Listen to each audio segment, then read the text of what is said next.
Bonjour, je suis Carole Barthélémy, maître de conférence en sociologie au sein d'Aix-Marseille Université, et je vais vous présenter les principaux résultats du projet Trajectoire que j'ai piloté et dont l'intitulé exact est Trajectoire familiale et utilisation des pesticides dans des territoires agricoles à enjeu.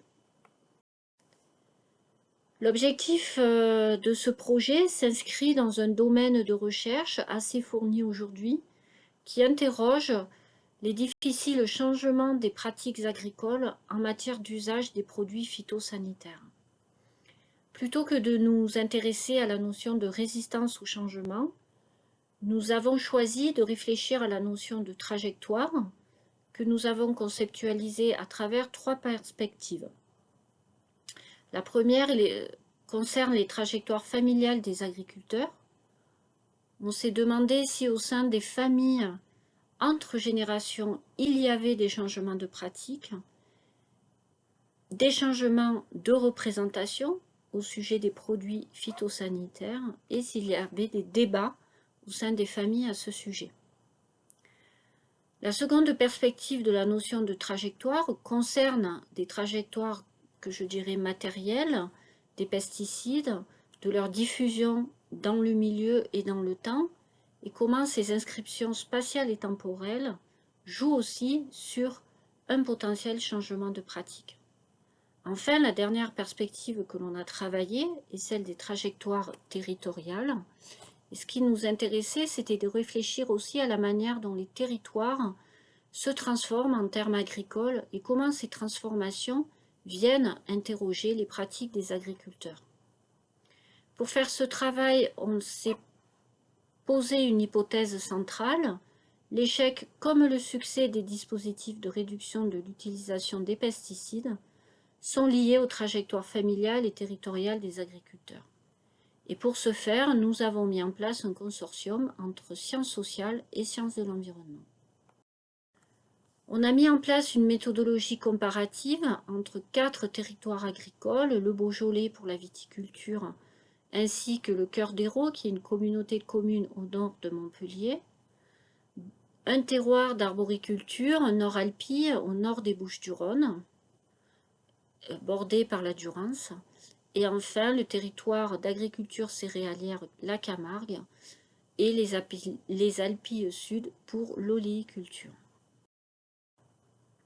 En termes de résultats, le premier résultat important de notre travail résulte d'environ 150 entretiens semi-directifs que nous avons menés sur ces 4 territoires auprès d'agriculteurs, d'agricultrices et d'acteurs institutionnels.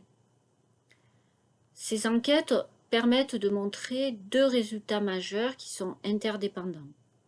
Le premier est l'évocation par toutes les personnes rencontrées de l'évocation d'une période d'utilisation systémique des produits phytosanitaires sans grande protection, que ce soit pour la santé des utilisateurs et celle de l'environnement.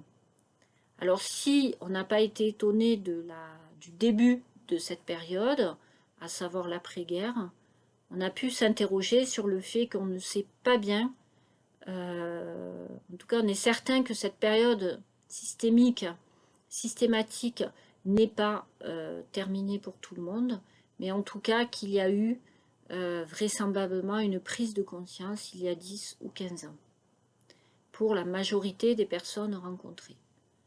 Le second résultat important réside dans le fait que sur tous nos terrains, nous avons observé et échangé au sujet d'initiatives individuelles ou collectives, plus ou moins anciennes, de prise de distance avec cette utilisation systémique des produits phytosanitaires. Initiatives qui ne sont pas forcément connues ou publicisées comme telles. Pour arriver à prendre de la distance avec cette norme de l'utilisation des produits phytosanitaires, nous avons défini 4 critères d'explication. Le premier critère, c'est le poids des normes administratives que les agriculteurs rencontrés ont mis en premier dans les entretiens comme un facteur de résistance au changement. Le second critère est la pression sociale, le regard des autres, qui peut d'ailleurs parfois, à l'inverse, contribuer à changer ces pratiques, mais qui sont vécues comme un facteur négatif à l'égard de la profession. Il y a aussi la solidarité familiale, les valeurs que l'on a du mal à affronter quand il va falloir changer de pratique. Et puis l'attachement au territoire qui peut fonctionner comme un frein à l'avènement d'un changement.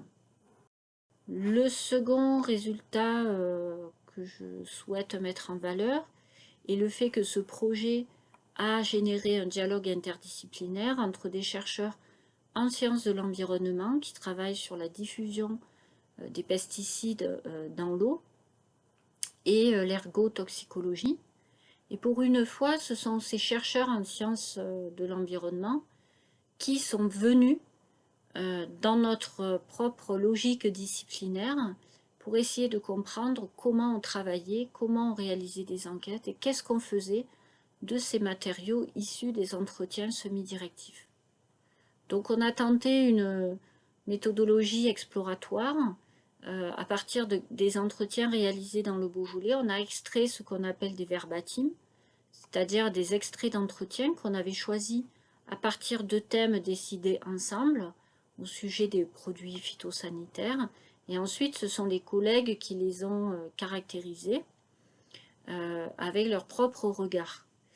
Et en fait, on se rend compte que c'est l'approche agronomique qui est essentiellement discutée dans les entretiens par les agriculteurs par rapport à l'utilisation des produits phytosanitaires dans le cadre de leur exploitation économique. Ensuite, la contamination des milieux est discutée et de manière minoritaire la question sanitaire. Le troisième et dernier résultat du projet de trajectoire réside dans le fait qu'une sociologue et une ergotoxicologue du projet ont suivi la formation Certifito en tant qu'observatrice.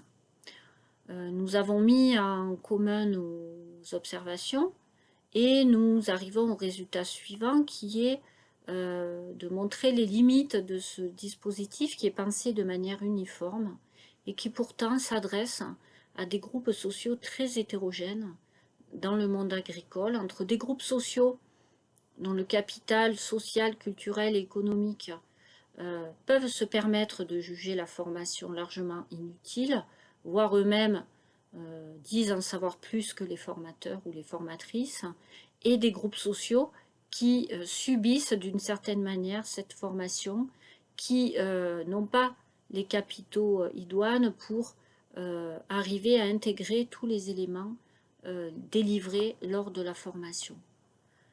Donc c'est un contenu inadapté aux différents groupes sociaux.